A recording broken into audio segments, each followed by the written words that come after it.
Hello, I am with Mr. Lineberry, who has been through Hurricane Fran. Fran in 1996, and I'm going to ask him some questions. Okay, sir. Um, uh, did you know the hurricane was going to come when it did? Yes, I did.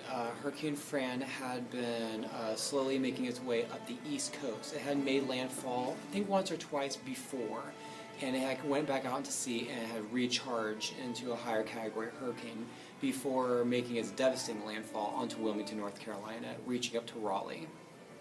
Okay, since you knew it was going to come, did you make any preparations? Yes, we did. I was staying with my father's parents at the time. They had settled, when they settled in America, they came to Raleigh, North Carolina, and then to Wilmington. Both places, and Wilmington especially being a harbor town, has been hit by hurricanes several times throughout the years. It's often one of the ground zero areas on the East Coast for hurricanes to hit. So we had emergency bags down in the basement where we stayed for several hours at a time throughout the hurricane, or throughout different times when storm surge warnings were apparent, because when Hurricane Fran hit, it brought with it a 12-foot storm surge that was rather constant. So we did have this kind of preparation, things like water, perishable foods, flashlights, blankets, candles, and if I didn't say so already, first aid kits, which I remember because I was younger, it had such a weird distinct smell because of the brand of the first aid kit it was, and I just remember it really smelled up the entire basement, which I thought was so funny because the basement functioned as a wood shop that my opa, or my grandfather, would use just to build all different kinds of things for people, kind of like a second business that he did after he retired as a biochemist. Okay, next, were any of your belongings damaged? The house did suffer a lot of damage, actually. It suffered extensive roof damage on the south side of the house, as well as some flooding damage that did occur in the basement, not the portion that we were staying, as it was a split-level basement. Very difficult to explain, really. It's a late 1940s style house. And many of the trees fell, so there was a lot of property damage as well. A lot of topsoil eroded, and the fact that the house is situated in front of a swamp, well, there was a lot of damage to the swamp itself, and with it, a lot of wildlife was lost. So, some belongings were damaged. Did you get to recover any? Yes, absolutely. Of course, we do have homeowners insurance. And homeowners insurance, especially if you're in an area like Wilmington, North Carolina, will include hurricane insurance as well, something that is very wise to invest in. Okay, what were your thoughts going through the storm? It was very scary because we didn't expect Fran to be as damaging as it ended up being. When it made landfall, if memory serves, it was over 130 miles per hour winds, which is rather high for a hurricane. So we didn't really project that it was going to be strong, since it had, I believe, touched land a couple times before. So while we did prepare for it, Wilmington, the residents thereof did prepare for it, it still caused a lot more damage than we thought. I remember one of my dad's friends, he was a police officer in Raleigh, North Carolina. He came down to work with the damages, or to kind of work with the preparations, in Wilmington, and the police station that he was situated at actually washed out to sea. The whole piece of land that it sat on completely was destroyed, and the entire building went out to sea and was destroyed. He survived, and everyone in there survived. They were able to evacuate in time because it wasn't quite sudden.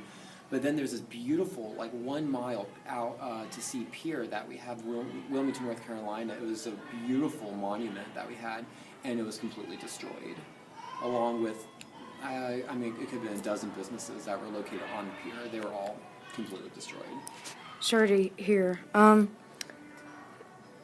Did you witness any injuries or death? Hurricane Fran, while it did cause a few fatalities, none of them were in Wilmington. I don't believe. The deaths were happening along the stretch of land between Wilmington and Raleigh, where it eventually started losing power and then went back out to sea, and then came back again to hit Virginia, which by then it recharged, so to speak, and caused a lot of damage to Virginia as well. So while I did not witness any death, I did not witness any injuries as well. It had caused some, and that's the reality of it. That makes it scary, just to know in hindsight that did happen.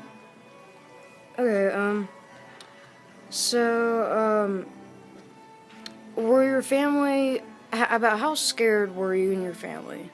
Was it much of a danger, or were you just calm? Well, this was, if I'm trying to remember, it happened a couple years after I witnessed my first tornado, which that one was a bit of a close call, so I wasn't quite as scared because I know hurricanes are better, it's easier, I guess you could say it's easier to survive a hurricane. All at the same time, the hurricane is much more widespread. It depends on several factors, of course, but since my family had been pretty used to hurricanes from just, living in North Carolina, they were rather calm, but it was an eerie type of calmness that in itself, being younger at the time, caused a sense of fear, a sense of uneasiness. But what makes it so difficult is, again, a tornado can last just seconds, maybe a few minutes at most, but Hurricane Fran, it really sat on Wilmington, North Carolina for about 3 days. So it was an uneasiness that was incredibly persistent, and that caused a lot of emotional drainage. Hey, here's our last question of the day. Do you have any tips for being safe in a hurricane? It's really, I could say, it's like preparing for the apocalypse almost. Of course, that's not going to happen, but you have to really prepare for the long haul. You have to make sure that you have the items in terms of food, water, shelter, and first aid, and first aid response, the skills thereof. And you have to make sure you're ready for several days because, of course, hurricanes can cause mass power outages. Hurricanes can pollute the water, which is something that Hurricane Fran actually caused a serious amount of danger. And I forgot to include this, and you'll want to know. Cape Fear in North Carolina was extremely damaged by Hurricane Fran, and it caused a severe clean water shortage that lasted for about 3 weeks to a month in North Carolina. So clean water became scarce in certain areas of the state. So make sure you're very prepared with water. That's something a lot of people don't think about. Oh, it's a storm. Water shouldn't, there shouldn't be a shortage. Well, none of it damages your water supply. So that's almost the one thing that really sticks out to me as I walk away from that event. So it's just that hurricanes, because of how much damage they can cause, because they sit on a place for a number of days or at least several hours, the long-term damage something like that can do, especially to your topsoil as well. A hurricane can completely render our farming community useless for a year or two. People don't think about that. Okay, and that's our interview with Mr. Lomberry today. Thank you for being here. And this was brought to you by Stephen Latham, and courtesy to Mr. Lomberry for putting up with my questions. No problem. Thank you very much. Have a good day. You too.